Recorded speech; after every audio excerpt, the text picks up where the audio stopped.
everyone. Welcome to the Fishing Channel's Regional Fishing Report. We're going to go to Southeast Florida with Captain Alex to talk about barracuda and some other cool fish. But while we're waiting for him to chime in, just want to let everybody know that we are going to be at the Pasadena Sport Fishing Expo this month on the 18th and 19th. So if you're in the area, please stop by. We'd love to see you.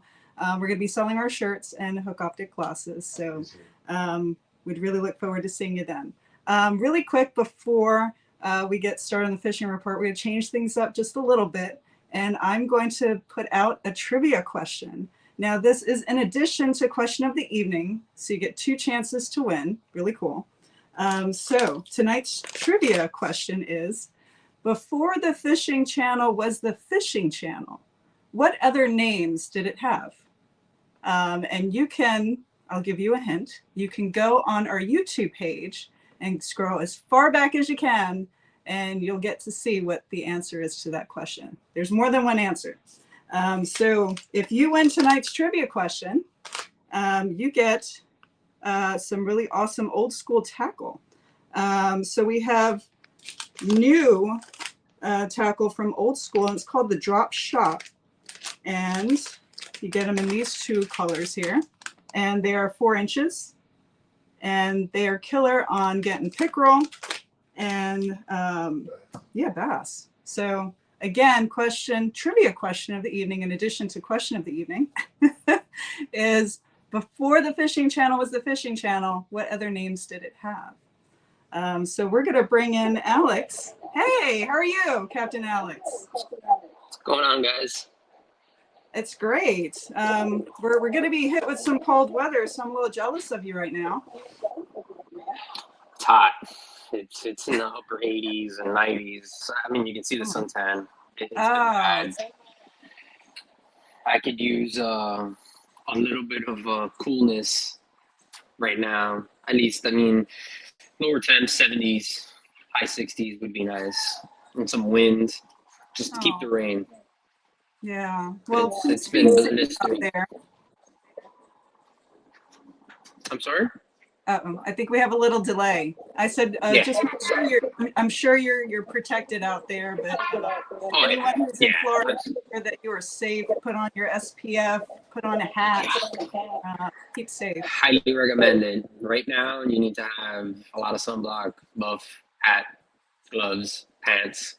So I told my clients, I warned them. I was like, I would put pants on, socks if you have them, just to stay out of that heat, because the sun's been pretty. Like I said, it feels like spring right now. It doesn't feel like fall or winter right now, because we're technically in the middle of winter right now.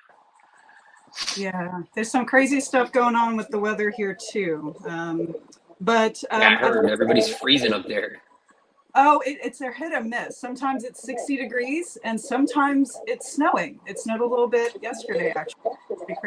It's just some wild weather. So I'd like to do our 2-minute bit and get a lowdown of some really cool fish I saw on your Facebook page. I saw barracuda and Jack Crevalle. Yes. Technically, with the cold fronts, which is kind of messing up my cuda fishing, these cold fronts come in, the colder the better. Target these fish on the outgoing tide. The skinnier the water, the better. These big, like 30-pound to 50-pound cudas, get it up in the shallow flats. Subpar 1 foot, and they'll get into the skinny stuff, but that 1 foot range seems to be the ticket, and it's just like a telephone pole. It's a torpedo sitting in the water, and you're throwing either big top waters or ripping it on the top, or you're throwing, which works about 90. It's like throwing a Cinco at a bass. You throw cuda tubes at them. So I just make them. I don't like treble hooks too much. I like single hooks. I use Gamatsu, and it sticks. And you just rip it across their face. Medium heavy gear, 15-pound braid with 30, like 50-pound leaders. I don't like throwing heavy leaders at them. And cuda tube, which is about between 15 to like 16, maybe 18 inches of wire, so they won't cut you off 98% of the time. I mean, they do have that tendency of turning around and coming at you about 1,000 miles per hour, and sometimes they can floss the line and cut you off, but usually doesn't happen. And then what's happening now is that we're getting a lot of unseasonable temps, Yeah. and a lot of the mullet are starting to move around. So what happens is once the cold front comes down and it gets a little chilly, these mullets start falling back down. But right now, since it's been so warm, we're getting a lot of push from mullet that are traveling from the Keys up our way, and the Jack Ball follow them. So there you catch little guys, and I've had a couple clients now catch a couple 15, 20 pounders, and it's a dedicated fight. Once you hook up into these big things, you'll be stuck fighting these bruisers. We call them Jetty Tunas. I mean, they have a million names, but the fights are incredible. Big runs, and it's like fighting a tuna. They'll just dig. If you're fighting them in deep water, they'll just dig you down, and it'll get broadsided on you, and it's just a really hardy fight. Like you'll waste a lot of time, and you'll break a sweat fighting them. But as long as these cold fronts keep coming through, it'll keep them kind of in check, and they kind of bounce up and down. You'll find them a lot up north, in Jensen area, and like the Stewart, the Vero, all the way up to Jacksonville, and on the west coast as well too. You'll start finding them as the temps move around. You'll see them all the way from Louisiana into the Panhandle kind of area. You'll find them you'll find some in Tampa as well too. So, but right now, one day they're there, the next day they're not. They're really following that bait, but they won't stick around. They're doing research on them as currently. FIU's actually satellite tagging them, and they're noticing that a lot of the bigger fish, the 15, 30, they go up to like 50 pounds. A lot of these fish are moving. They're traveling. They're migratory, believe it or not. They're making huge runs, going all the way to Louisiana, and then all the way down to like the Marquesas and the Key West area. And they're in transit a lot in the Gulf. They haven't done any. I haven't seen any movement in the East Coast yet. But as far as the West Coast goes, they're making 800-mile runs, following, I guess, the Manhattan up and the Pogies up, and then they'll come right back down. But it's a winter thing. They show up kind of winter, spring, and then they take off because they're just following the mullet.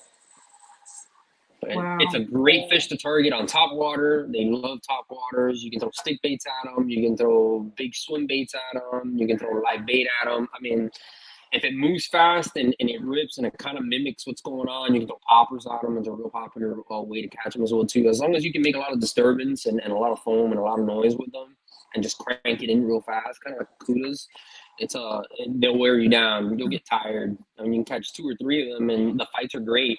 But it's all the action in between, working these fish to get them to eat. It's fast. It's like trying to catch wahoo. I mean, we call them flats wahoo down here. Cuban wahoos is what we call them, or wolves, gray wolves of the flats, because they got big teeth and they're just always on the prowl. It's a great fish to hunt. Either or. I target them a lot this time of the year. I take advantage. Wow, I wish I can. Next time I'd like to show the audience this, but the photos you have here are pretty amazing.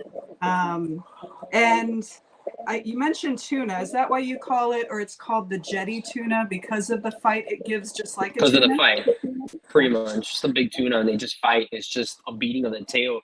You'll see the rod tip, and you can distinctly tell it's a jack. I can tell a jack from a mile away. I'll just look at the rod tip, and you'll see that rod tip just beating. It's that hard tail like a tuna, and they're hard-tailed fish. So they'll just beat, and they'll just keep beating and beating and beating and beating and beating. And even when you get them next to the boat, it's a fight. They're still fighting you to death all the way to the boat. Wow. And it says that you had a gentleman named Nick come down from New York, and it was one of his first catches? Absolutely. Wow. Nick caught a few of them. He caught more than one on that trip. He got a beating. It's a real cold morning, actually. It was probably one of our coldest mornings that we had here, and it was like 42. It was like 39, 42 degrees that morning. It was unseasonably cold at that point. But the jacks came out to play. It was cold, and there was plenty of mullet trying to hide on all these like little back corners and jetties that we were fishing, and they were in there. We were really looking for snook. I mean, I think we caught a snook, but yeah, I think we did catch a snook. But the mullet were piled up in there, and hence why I went in there to go look for them. And sure enough, we hooked quite a few of them. It was awesome fights. I mean, 10-minute fights, just on real light tackle, 12 pound beaters, medium heavy rods. So wow, that must have been a fish of a lifetime. absolutely. Just the pictures alone are pretty amazing. So before we go further into our fishing report, we do have question of the evening, and we also have our trivia question for those who are interested in trying to get the answers to that. Oh, okay. So Robert Figliosi, our sponsor, has won the trivia question, which was, before we were TFC, what were we called? And yes, the Crazy Horse on the Chesapeake, right on. So question of the evening wins a prize. And we're actually going to pull, what do we have here? 3 1/4 hammer, old school tackle company. This is pretty good. What do you think of this color, Captain Alex? It'll work. Backcountry. I throw similar colors. Even in the bay, you can kind of get away with it and jigging them. I've been jigging a lot of big snook lately with kind of a similar color. I've been going with a pumpkin, kind of pumpkin color with a little bit of glitter in it. Big 12-inch shrimps, jigging them 3/8 ounce. I'm fishing like 6 feet, between 6 feet and 8 feet, depending on the tide and what the weather is doing. And just jigging big shrimps. Actually, I'm not even jigging them. We're just crawling them on the bottom. We actually caught a nice bluefish the other day, about a 20 plus inch bluefish, which is honestly down here. It's a rare catch in South Florida. I was actually enamored by it. I hadn't caught bluefish in years, and they were in there because there's so much bait piled up in there trying to get away from that, from that cold. So we got a little bit of depth and a little bit of current. All the bait piles up in there, and there's plenty of rocks and plenty of structure that can catch that sun and heat up. And a 1 degree, 2 degree temperature change in that water makes a huge difference in our fishery. So yeah, even the bullfish have been in there. So and that deeper stuff. So difference here when the temperature changes, fish go crazy. So before we go any deeper, because these fish, so we talked about snook, we previously talked about tarpon, we talked about barracuda, we talked about jack crevalle, bonefish in general. These are amazing fish to get on from a kayak. So how do people get a hold of you before we go any further to book this amazing trip where you can get fish of a lifetime? You can reach out to me at my social media, which is bonecollector_kayak fishing, or you can go straight to my website, which is probably faster, which is bonecollectorkayakfishing.com. All my information is there. My phone number, my email is there. You can reach out to me there, or you can just give me a buzz. If I'm not on the water, I'm pretty prompt. I'm pretty good about picking up the phone, which is 786-306-2958. And just give me a buzz. If I don't answer, leave me a message with all your information, and I'm pretty good about getting back in the car after doing fishing, a day of fishing, either with a client or scouting, and I give you a buzz. Wow. We'll chit chat and try to put a trip together. Right on. And if anyone wanted to, again, just go to the Facebook page, and it is located there and also on the website as well. So Captain's Choice, what's the next fish you want to talk about? Man, everything's so good. I mean, I think the sea trout have been pretty decent this year. I've caught a lot of big sea trout this year. A lot of big 20 plus. I mean, I think on the last recent trip, we caught a 24-inch, which is kind of phenomenal for Biscayne Bay. The Everglades have been pretty good with the sea trout too. I've been finding a lot of big sea trout, which is a good change of pace. We had a few years that we were catching a lot of dinks, 16, 14, 17-inch. Not even enough for me to really. It's not enough for me to trigger and be like, all right, cool. They make great table fare, and I haven't kept them. But as of recent, like I said, I've been catching some real big sea trout. I've kept a few now, and they make real good table fare. Kittle didn't complain. He loved every last bit of it. Pompano fishing has been pretty decent as well too. We just need more cold. Believe it or not, I'm kind of wishing we get a couple cold fronts and kind of reset the button. It's too early for it. I mean, if you're telling me late February we're starting to get these temps, accepted a little bit more, but we've had these temps since like almost late December and into February. And I mean, I take it back. December was kind of cold. I want to say I'm all confused on dates and days. Everything's a mess. Sorry, my kids in the back there. Someone's excited. Yeah, water.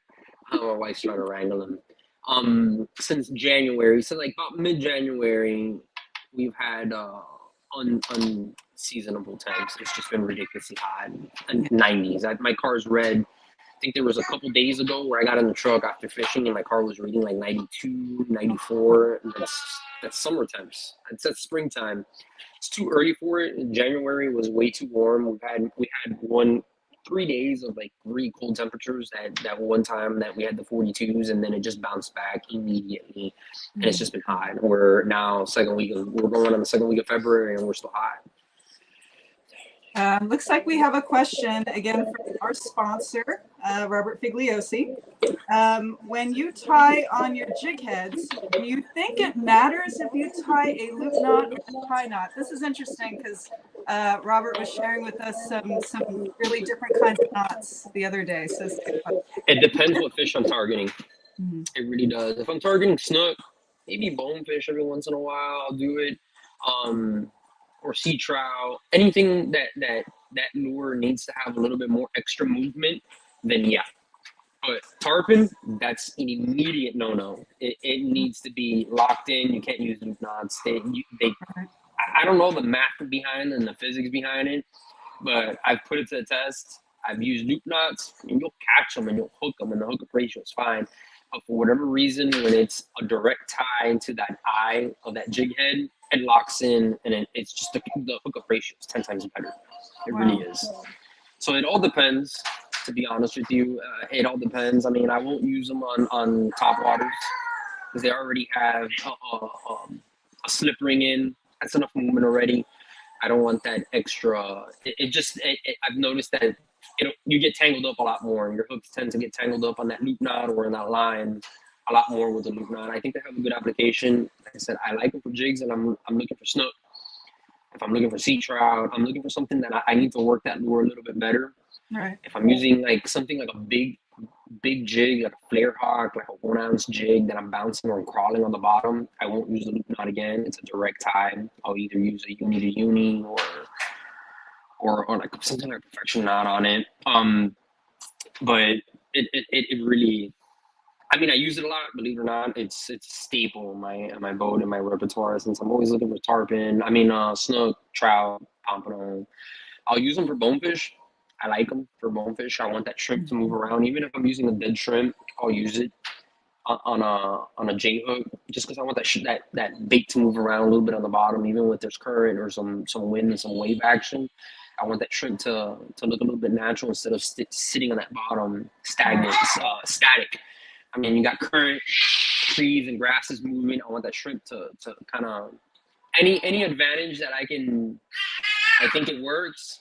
I've sat there and I've looked at it. I've put baits in the water and I've moved them around the boat and I've sat there and tried to study these things. I mean, I think it just adds. I don't think it's a significant change, but you're giving yourself 1%.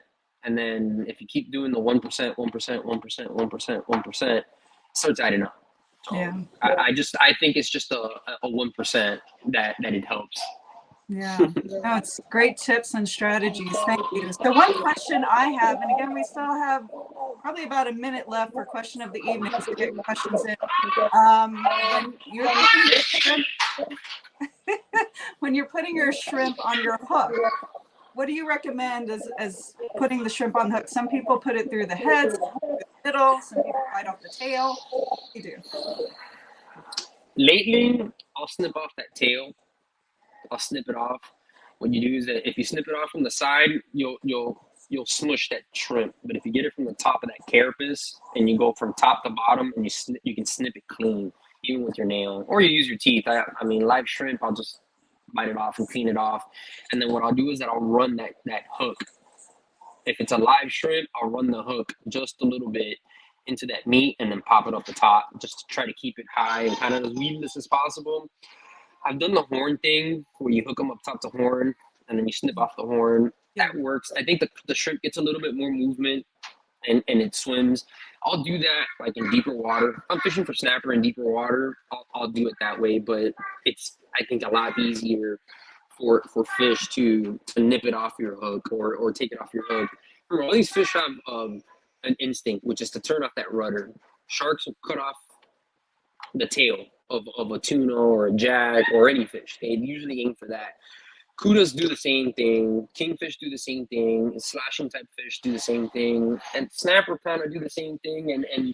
And all these fish kind of, bonefish are a little more unique. They're more of a pinning. They'll pin their bait down and then suck it up and crush it. That's where you feel the thump.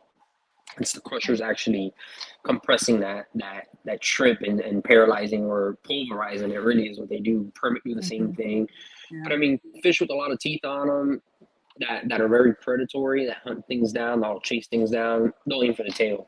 So For sure. again, it's the 1%. We're going now to apples and oranges. What's a preference? And Yeah. I think honestly, either or works. I think sometimes some things work for better applications. So we're back to the 1% again, that you keep for certain applications. You do some tail or head, or I mean, there's so many ways to do it. I mean, everybody has their own preferences, and if it works, stick to it. If you have confidence, I think confidence is the key. Yeah. I mean, you can tie that shrimp however you want, but if you don't have confidence on it, it's not going to work for you. But if you have confidence in it and you think it's going to work, and this is how it works, it usually works. And then we go down to the 1% thing again, where everything starts adding up after a while. Yeah, no, good nuggets and pearls of wisdom there. Just try it.